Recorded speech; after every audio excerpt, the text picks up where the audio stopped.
Hello students, आज इस video में हम पढ़ने जा रहे हैं unit 2 social media marketing plan and performance measurement. Unit 1 की video introduction to social media marketing already मेरे चैनल पर पोस्ट हो चुकी है। अगर आपने अभी तक वो वीडियो नहीं देखी तो आप अभी जाके उस वीडियो को देखिए and do not forget to subscribe my channel. Now let's start. हमारा फर्स्ट टॉपिक है सेटिंग गोल्स, यानी कि सोशल मीडिया गोल्स को सेट करना। सोशल मीडिया गोल्स सेट करना बहुत इंपॉर्टेंट होता है ताकि हम अपने आगे आने वाली स्ट्रैटेजीज़ को और जो कंटेंट हम डालने वाले हैं उसको गाइड कर सकें। लेकिन हमारे पास गोल्स ही नहीं होंगे तो हमारे जो आउटकम्स आएंगे वो भी फेवरेबल नहीं होंगे और डिज़ायर्ड नहीं होंगे। कुछ कॉमन सोशल मीडिया गोल्स हैं जिनके बारे में हम आज बात करेंगे। फर्स्ट है इंक्रीज ब्रांड अवेयरनेस, यानी कि अपनी ब्रांड अवेयरनेस बढ़ाना, उसकी जागरूकता फैलाना। मतलब कि ज़्यादा से ज़्यादा हमारे लोग हैं वो हमारे ब्रांड को जाने पहचाने और हमारी ब्रांड के फॉलोअर्स इंक्रीज़ हो। Making more people familiar with your brand by reaching a wider audience and increasing your followers. लेकिन कुछ टूल्स हैं, कुछ मार्केटिंग स्ट्रैटेजीज़ हैं और उनके कुछ टूल्स हैं जो कि हमें इसमें हेल्प करते हैं, जैसे कि Hootsuite, Metricool and SocialBee. First हमारा सोशल मीडिया गोल है वो हो गया इंक्रीज ब्रांड अवेयरनेस। जो सेकंड है वो है ड्राइव वेबसाइट ट्रैफिक, यानी कि हमारी जो वेबसाइट है उस पर ट्रैफिक जनरेट करना, यानी ज़्यादा से ज़्यादा लोग हमारी वेबसाइट को ट्रैवल करें, उसको विज़िट करें। Using social media to direct users to a website where they can learn more about your products and services। यानी कि उन्होंने एक ऐड तो देख लिया सोशल मीडिया प्लेटफॉर्म पे हमारे प्रोडक्ट के बारे में, अब हमारे प्रोडक्ट को वो और जानें कैसे, हमारी वेबसाइट को विज़िट करके। और इसको ट्रैक करने के लिए one of the easiest tool जो है वो है गूगल एनालिटिक्स, क्योंकि गूगल एनालिटिक्स हमारी सारी इन्फॉर्मेशन प्रोवाइड करता है हमारे ट्रैफिक के बारे में कि कितना ट्रैफिक जनरेट हो रहा है। नेक्स्ट है generate revenue and sales. Obviously social media marketing का one of the most important goal ये है कि रेवेन्यू जनरेट करना, सेल्स जनरेट करना, पोटेंशियल कस्टमर्स को अट्रैक्ट करना ताकि वो हमारे प्रोडक्ट्स ख़रीदें, हमारी सेल्स जनरेट हो और रेवेन्यू जनरेट हो। अगर आपकी कोई ई कॉमर्स वेबसाइट है तो उसके लिए हम यूज़ कर सकते हैं Google e commerce tracking tool, और अगर आप फेसबुक एड्स रन कर रहे हैं तो उसके लिए हम यूज़ कर सकते हैं Facebook pixel tool. Next is lead generation. Lead generation अगर हम सिंपल शब्दों में इसकी बात करें तो बेसिकली एक लिस्ट होती है पोटेंशियल बायर्स की, यानी कि कितने पोटेंशियल कस्टमर्स हैं उनकी एक लिस्ट होती है जो कि हमें सोशल मीडिया बहुत आसानी से प्रोवाइड करता है। वो हमें सारी उनका नेम, ईमेल एड्रेस और उनके प्रोफेशन और कौन सा प्रोडक्ट हमारा जो कस्टमर्स है वो ढूंढ रहे हैं वो प्रोवाइड करता है। सो लीड जनरेशन होती है ये, तो collecting contact information from potential customers such as email address to build a list of leads that can be nurtured into sales। इसको ट्रैक करने के लिए कुछ टूल्स हैं जैसे कि Google Analytics, Kissmetrics, Mixpanel. Now our fifth social media goal is providing customer support. ये तो बहुत इंपॉर्टेंट है, कस्टमर सपोर्ट प्रोवाइड करना ताकि कस्टमर ट्रस्ट बिल्ड हो, कस्टमर हमारे ब्रांड में लॉयल्टी रखे, ब्रांड लॉयल्टी इंक्रीज़ हो। अगर कस्टमर सपोर्ट रहेगा, कस्टमर लॉयल्टी रहेगी तो साथ ही साथ हमारा रेवेन्यू जनरेट होगा और हमारी ब्रांड और ज़्यादा इम्प्रूव होगी और ज़्यादा बड़ी बनेगी। So using social media as a platform to assist customers with their questions and issues quickly and efficiently. So इसलिए हमें सोशल मीडिया को एज अ टूल यूज़ कर सकते हैं, एज अ प्लेटफॉर्म यूज़ कर सकते हैं अपने कस्टमर सपोर्ट सर्विसेज को इम्प्रूव करने के लिए। और अगर मान लो हमारा कस्टमर सपोर्ट इंक्वायरीज़ कम है, उनकी वॉल्यूम कम है, तो फिर हम मैनुअली उनको हैंडल कर सकते हैं। और इन केस अगर वो ज़्यादा हैं तो उनके लिए कुछ टूल्स हैं जैसे कि ज़ेंडेक्स, लाइव एजेंट एक्सेट्रा।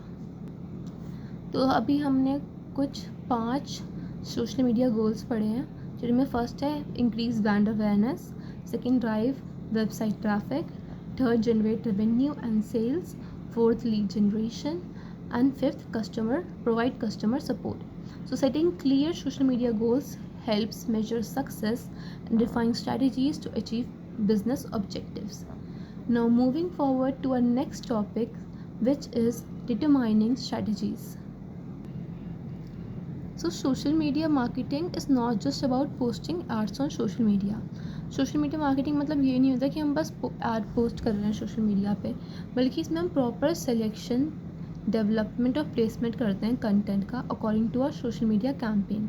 कुछ की स्टेप्स जो इसमें इन्वॉल्व होते हैं, जिसमें फर्स्ट है डिटरमाइन योर ऑब्जेक्टिव्स.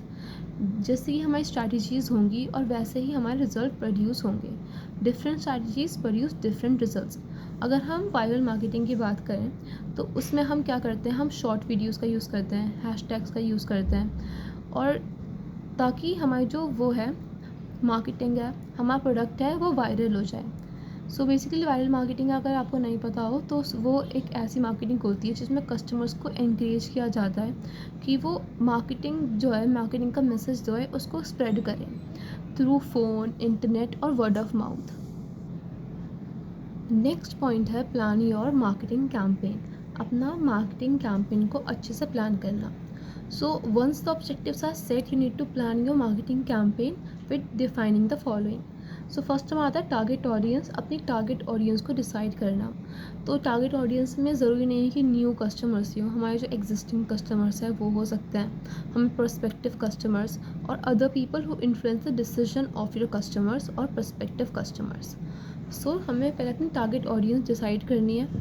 उसके बाद है हमारा मार्केटिंग प्लेटफॉर्म की. अपनी जो मार्केटिंग है वो हम कौन से प्लेटफॉर्म में करने जा रहे हैं. अब हम चाहें तो एक सिंगल प्लेटफॉर्म भी यूज़ कर सकते हैं, ऑन दी अदर हैंड हम मिक्स ऑफ प्लेटफॉर्म्स भी यूज़ कर सकते हैं, मतलब कि एक से ज़्यादा प्लेटफॉर्म भी यूज़ कर सकते हैं अपने मार्केटिंग कैंपेन के लिए. Now next is budget. अब allocation of budget is very important. कि बजट एलोकेट करना बहुत इंपॉर्टेंट होता है कि कैसे हम कितना पैसा लगाने वाले हैं. Like first of all influencers को हायर करना, उसमें हमारा बजट, और हमारे लेंथ ऑफ एडवर्टीज़मेंट, इस frequency to appear before users. So इन सब के लिए हमें अपना बजट डिसाइड करना है. Now next is script writing. अब script writing is a very important and useful part of marketing strategy. क्योंकि जो हमारी स्क्रिप्ट है वही बहुत बड़ा रीज़न होती है बिहाइंड द सक्सेस और the failure of our marketing strategy. That's why a good script is very important. Now last one is video type. कि हम कैसे वीडियो का इस्तेमाल करने वाले हैं, कैसे वीडियो हम पोस्ट करने वाले हैं मार्केटिंग के लिए. पहली होती है live videos. Like live videos हो सकती हैं जिसमें हम लाइव स्ट्रीमिंग के थ्रू अपना प्रोडक्ट की वो कर रहे हैं, मार्केटिंग कर रहे हैं. फिर होती हैं टेस्टिमोनियल वीडियोस, जो कि बहुत पावरफुल होती हैं क्योंकि इसमें जो हमारे ऑलरेडी कस्टमर्स रह चुके हैं वो अपने एक्सपीरियंस के बारे में बताते हैं. और ये टेस्टिमोनियल वीडियोस बहुत ज़्यादा इंपॉर्टेंट रोल प्ले करती हैं हमारे कस्टमर्स में ट्रस्ट और क्रेडिबिलिटी डेवलप करने में. लास्ट आती हैं कल्चर वीडियोस. सो इन वीडियोस में हम सिर्फ बिजनेस से ज़्यादा अपना जो लाइक कंपनी का जो सस्टेनेबिलिटी है, कंपनी का जो कल्चर है उसको दिखाते हैं कि कंपनी अपने एम्प्लॉयज़ को कैसे ट्रीट कर रही है, it's sustainability and more to make the brand feel human and create connection with the audience. So basically इसमें हम बिज़नेस से हट के उस पूरी ब्रांड को, कि वो उनका प्रोसेस क्या है प्रोडक्ट को बनने का, कि वो नेचर को हार्म नहीं कर रहे, एनिमल्स को हार्म नहीं कर रहे, एकदम नेचुरल प्रोडक्ट्स हैं. तो फिर आती हैं culture videos. Now third point is develop your campaign. अपने कैंपेन को डेवलप करना. इसमें हमें किसी थर्ड पार्टी की ज़रूरत पड़ सकती है अपनी वीडियो को शूट करने के लिए और एनिमेशन बनाने के लिए. अगर हम इसको खुद करना चाहें इन केस, तो कुछ टूल्स हैं जिनका हम यूज़ कर सकते हैं. For example Placeit, Animoto and Envato, जिनका हम यूज़ करके वीडियोज़ और एनिमेशंस खुद बना सकते हैं. Now fourth point is market your campaign. Now सब कुछ हो चुका है, सब कुछ सेट है, टाइम आता है अपने कैंपेन को मार्केट करने का. So here we launch your campaign on the chosen social media channels. So इसमें हम अपने कैंपेन को सोशल मीडिया चैनल्स पर पोस्ट करते हैं. अगर हम इंस्टाग्राम और ट्विटर चूज़ करते हैं तो उसके लिए हमें रेलेवेंट हैशटैग्स का यूज़ करना पड़ेगा, और हम अलग प्लेटफॉर्म्स जैसे कि रेडिट और टम्बलर पे भी पोस्ट कर सकते हैं. और ये प्रेफर किया जाता है कि जो वीडियो एड्स होते हैं वो ज़्यादा बेटर परफॉर्म करते हैं as compare to image ads. So ये कुछ स्ट्रैटेजीज़ थी जो हमने पढ़ी about social media marketing. Next topic is identifying target market. Target market पहले होता क्या है ये जानते हैं। So target market is a specific group of people you want to reach with your marketing message. They are the people who are the most likely to buy your products or services. The more clearly you define your target market, the more effectively you build your marketing strategies to reach your potential customers. So target market basically वो group of people होते हैं जो कि हमारे products को ज़्यादा खरीदने की संभावना उनकी होती है। वो बहुत एलिजिबल होते हैं हमारे प्रोडक्ट्स को ख़रीदने के लिए। उनके पास इनफ पैसा है। ऐसा नहीं कि छोटे बच्चों को दिखा रहे हैं कि उनके पास पैसा नहीं है, कि वो देख रहे हैं। उनके पास जॉब है, उनके पास रिसोर्सेज हैं कि वो हमारे प्रोडक्ट्स ख़रीद सकें और वो चाहते भी हैं ख़रीदना। तो टारगेट मार्केट हमारी वही होती है।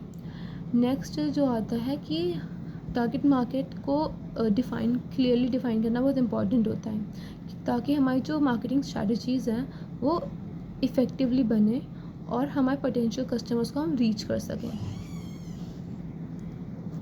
The identification of the target market should be based on research.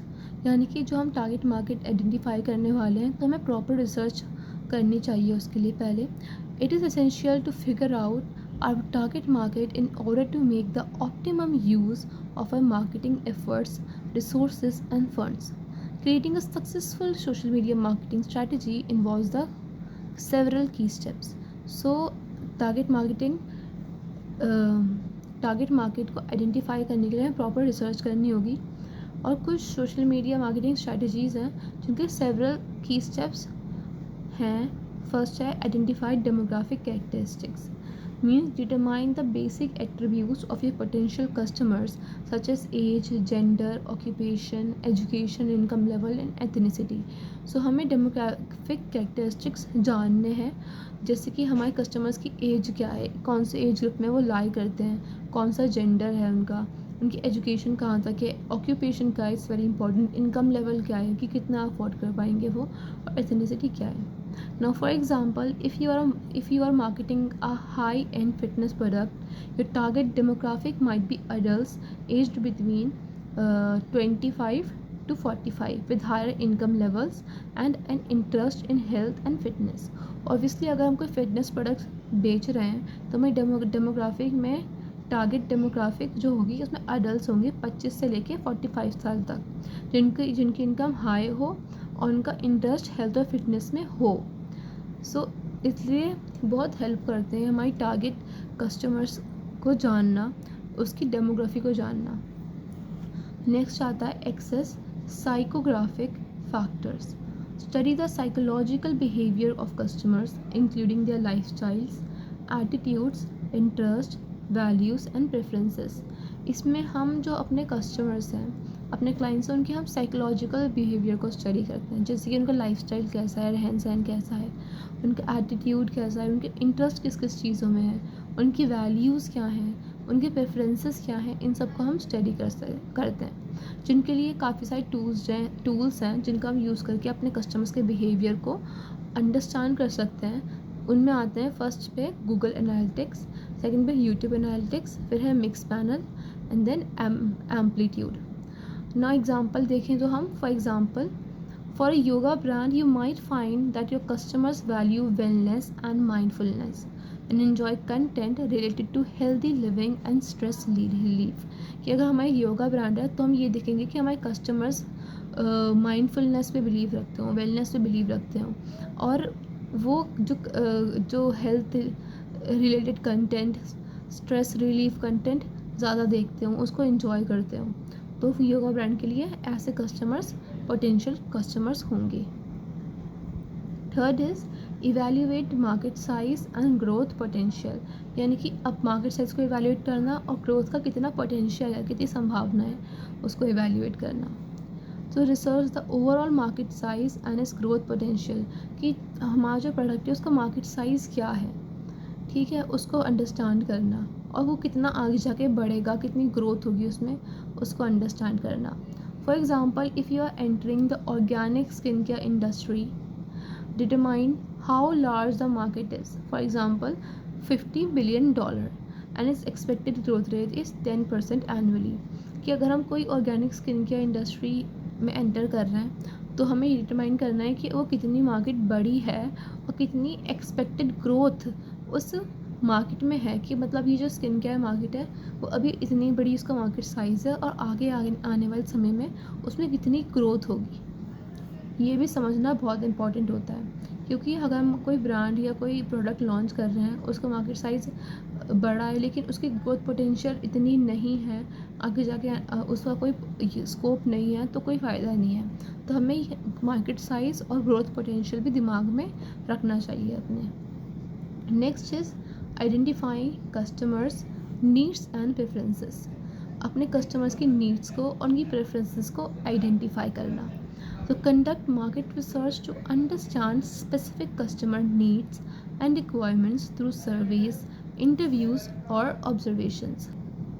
So अपने कस्टमर्स की नीड्स और रिक्वायरमेंट्स को अंडरस्टैंड करने के लिए हमें क्या करना है, मार्केट रिसर्च कंडक्ट करानी है, जिसमें हम एक सर्वेस, इंटरव्यूज़ और ऑब्जर्वेशंस के थ्रू अपने कस्टमर्स की नीड्स को और प्रेफरेंसेस को अंडरस्टैंड कर सकते हैं। For example, if customer express dissatisfaction with the durability of current fitness trackers, you can focus on promoting the durability of your product as a key selling point. कि अगर हमारा कोई प्रोडक्ट है जिसमें उसकी ड्यूरेबिलिटी अच्छी नहीं है, कस्टमर डिससेटिस्फैक्शन एक्सप्रेस कर रहा है, तो हम क्या करेंगे, अपने जो प्रोडक्ट है उसकी ड्यूरेबिलिटी को प्रमोट करने में, इम्प्रूव करने में फोकस करेंगे। Now fifth is analyse competitors. अपने कॉम्पिटिटर्स को एनालाइज करना। So identify gaps in competitors offerings and determine how can you can fill these gaps to gain and competitive advantage. कि अपने जो हमारे जो कॉम्पिटिटर्स ऑफ़र कर रहे हैं उसमें क्या गैप्स रह चुके हैं, उनको पहले आइडेंटिफाई करना और फिर ये डिटरमाइन करना कि हम उनको कैसे उन गैप्स को फिल कर सकते हैं, ताकि हमारी प्रोडक्ट ज़्यादा सेल हो, तो हम उसको कैसे उन गैप्स को फिल आउट कर सकते हैं। जो हमारे कॉम्पिटिटर्स ने कमी है उसको हम कैसे पूरा करेंगे अपने प्रोडक्ट में और अपनी ब्रांड में। For example, if a competitor skin care line lakhs product for sensitive skin, you can develop and market a product specially for the demographic to attract those customers. ये मैंने यही बात की कि उनमें क्या रह चुका है, हमें वो खुद में फुलफ़िल करना है। कि मान लो हमारे कॉम्पिटिटर की स्किन केयर ब्रांड है लेकिन उसमें सेंसिटिव जो स्किन होती है, सेंसिटिव स्किन, उसके लिए प्रोडक्ट्स नहीं हैं, तो हम क्या करेंगे, अपने ब्रांड में उन प्रोडक्ट्स को बिल्ड करेंगे। ठीक है, तो जो हमारे कॉम्पिटिटर के गैप्स थे उसको हमने फिल करा, इससे हमारी जो ब्रांड है वो ज़्यादा प्रमोट होगी और ज़्यादा बड़ी बनेगी। So by following these steps you can create a detailed and effective social media marketing strategy that targets the right audience and meets their needs better than your competitors. Our next topic is selecting social media marketing tools. To succeed in social media marketing, you need the right skills, knowledge, training and tools. Social media marketing में succeed करने के लिए हमारे पास right skills का होना, knowledge का होना और ट्रेनिंग का होना बहुत ज़रूरी होता है। The right social media tools help automate work, save time and build better relationships with your audience. Here are key types of SMM tools and their benefits. So कुछ सोशल मीडिया टूल्स है जो हम discuss करने जा रहे हैं, जिसमें first number पे आता है सोशल मीडिया शेड्यूलिंग टूल्स. सो इसमें क्या इसका पर्पज़ होता है, तो schedule social content in advance for automation publication. कि हम ऑटोमेटिक पब्लिकेशन की हम शेड्यूल कर लेते हैं कि इतने बजे इस दिन ये कंटेंट पोस्ट होगा, तो इससे हमारा बहुत सारा टाइम सेव होता है. बेनिफिट्स इसके हैं कि plan a cohesive posting schedule for multiple accounts, कि हम मल्टीपल अकाउंट्स पे पोस्ट डाल सकते हैं. Then second is publish content automatically at the set time. कि मान लो कि हम बिज़ी हों उस टाइम, तो अगर हमने शेड्यूलिंग टूल्स हमारे पास हैं तो वो कंटेंट ऑटोमेटिकली सेट टाइम पर पोस्ट हो जाएगा, पब्लिश हो जाएगा. Then suspend post across platforms quickly in case of major news और क्राइसिस. ताकि अगर कोई मेजर न्यूज़ या क्राइसिस हो गए हैं तो जो पोस्ट है हमारी, जो उनको एक बारी में जो अलग अलग प्लेटफॉर्म से सस्पेंड कर दिया जाएगा. तो that's why social media scheduling tools are very important. Next हमारे आते हैं सोशल मीडिया एनालिटिक्स टूल्स. इनका पर्पज़ होता है to track, analyze and understand the performance of social media posts and campaigns, कि हमारी सोशल मीडिया पोस्ट हैं जो कैंपेन्स हैं उनको उनकी परफॉर्मेंस को समझना, एनालाइज करना और उनको ट्रैक करना। इनके बेनिफिट्स ये होते हैं कि हमारे पोस्ट को ओवर टाइम इम्प्रूव करते रहते हैं, उनमें जो कमियां हैं हम उन्हें फुलफ़िल करते हैं और ओवर टाइम अपने कंटेंट को हम इम्प्रूव करते हैं। Then track customer journey from first contact to conversion, customer journey को ट्रैक करने में हेल्पफुल होता है। Then calculate the return on investment ROI of paid social media campaigns. Next है सोशल मीडिया मॉनिटरिंग टूल्स। इनका purpose होता है to monitor what people say about your brand on social media, कि लोगों का क्या कहना है, उनका क्या मानना है हमारी ब्रांड को लेकर। तो ये जो है ये मॉनिटरिंग टूल्स इसको मॉनिटर करते हैं। इसके बेनिफिट्स होते हैं stay updated with the industry developments, access relevant content streams based on hashtags, location and keywords, understand brand perception and turn insight into buyers। Next हमारा है सोशल मीडिया रिपोर्टिंग टूल्स। इनका purpose होता है to create professional reports to share social performance with the stakeholders. हमारे जो stakeholders होते हैं उनके रिपोर्ट प्रिपेयर करना, प्रोफेशनल रिपोर्ट क्रिएट करना काम होता है सोशल मीडिया रिपोर्टिंग टूल्स का। इनके बेनिफिट्स होते हैं visualise social performance with charts and graph. तो हमारी जो सोशल परफॉर्मेंस है ये चार्ट्स एंड ग्राफ के थ्रू रिप्रेजेंट करते हैं। Second customise reports for different stakeholders, कि डिफरेंट स्टेक होल्डर्स के डिफरेंट कस्टमाइज रिपोर्ट्स होंगी। Then track organic and paid post together to maximise content value. Organic और paid post को साथ में ट्रैक करना ताकि हमें कंटेंट वैल्यू इंक्रीज़ हो। फिफ्थ पे आते हैं हमारे सोशल मीडिया ऑटोमेशन टूल्स। इनका पर्पस होता है to automate repetitive task to focus on high level work. जो हमारे रिपीटेटिव टास्क हैं लाइक स्टोरी लगनी है, ये पोस्ट एक टाइम के बाद पोस्ट होनी है, वो खुद पे खुद पोस्ट हो जाए ताकि हम अलग हाई लेवल वर्क पर, प्रोडक्टिव वर्क पे फोकस कर सकें और छोटे मोटे काम पे हमारा टाइम वेस्ट ना हो। तो इनके लिए होते हैं हमारे सोशल मीडिया ऑटोमेशन टूल्स। इनका बेनिफिट होता है to save time for creative work instead of manual task. Second, automatically boost advertising based on triggers. Third, recommend products and services using AI। Next आते हैं हमारे सोशल मीडिया चैटबॉट्स टूल। इनका purpose होता है to provide automated messaging between followers and your brand.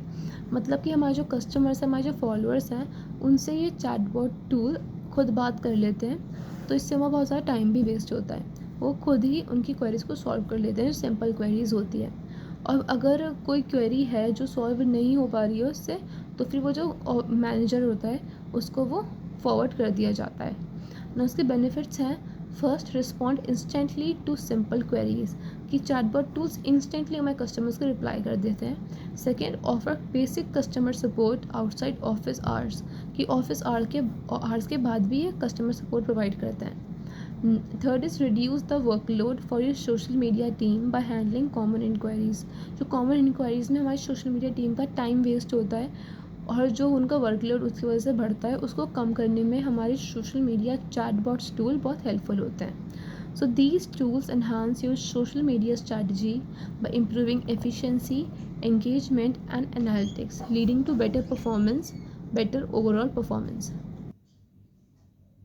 Our next topic is measuring effectiveness of social media marketing. To gauge the success of your social media marketing, it's crucial to measure key metrics. Here are 3 important metrics and how to apply them both at the page and post level। तो हम यहाँ पे 3 important metrics की बात करने जा रहे हैं और उनको हम पोस्ट और पेज लेवल पे कैसे अप्लाई कर सकते हैं। फर्स्ट आता है हमारा कन्वर्जन रेट। जो conversion rate is the percentage of social media interaction that lead to a desired action, कि जो सोशल मीडिया पे हमें इंटरेक्शन हो रही हैं कस्टमर्स के साथ, उनमें से कितनी जो एक्चुअल हम एक्शन चाहते हैं उसको लीड कर रही हैं, कितनी डिज़ायर्ड एक्शन तक लीड कर रही हैं। For example sales and sign up, कि मान लो हमारी एक फेसबुक पोस्ट थी जिससे 100 लोगों ने हमारी वेबसाइट को विज़िट किया, लेकिन 100 में से सिर्फ 10 लोगों ने ही परचेज़ किया प्रोडक्ट को, तो हम बोल सकते हैं कि हमारा जो कन्वर्जन रेट था वो 10% था। नाउ ऑन पेज लेवल पे हम क्या करते हैं, measure the overall conversion rate from all social media traffic to your website और लैंडिंग पेजेस। इसमें हम हमारा जो ओवरऑल कन्वर्जन रेट होता है सारे सोशल मीडिया ट्रैफिक से, उसको हम मेजर करते हैं। पोस्ट लेवल में हम करते हैं calculate how many conversion each specific post generate, कि एक स्पेसिफिक पोस्ट ने कितने कन्वर्जन जनरेट करे। इसमें हम ओवरऑल की बात नहीं करते, ओवरऑल की बात हम करते हैं पेज लेवल वाले में, और सिर्फ हम एक स्पेसिफिक पोस्ट की बात जब करते हैं हम वो करते हैं ऑन पोस्ट लेवल पे। नाउ सेकंड आता है हमारा amplification rate. So definition, the rate at which your followers share your content increasing is reach, कि किस रेट पे हमारे जो फॉलोअर्स हैं हमारे कंटेंट को और शेयर कर रहे हैं, जिससे हमारी रीच है उसको और इंक्रीज़ हो रही है। For example, if your Twitter page has 20 post and they share 200 times in total, the amplification rate is 10 shares पर पोस्ट। कि मान लो हमारे ट्विटर पेज पे 20 पोस्ट हैं पूरी, वो 200 बार शेयर हो चुकी हैं, तो हमारा जो एम्प्लीफिकेशन रेट होगा वो 10 शेयर्स पर पोस्ट होगा, मतलब कि 10 शेयर्स हो रहे हैं हर एक पोस्ट पे। ऑन पोस्ट लेवल की बात करें तो it measure the average number of share across all the post on your social media platform, social media page, कि एवरेज नंबर ऑफ शेयर्स कितने हैं हमारे पूरे सोशल मीडिया पेज पे।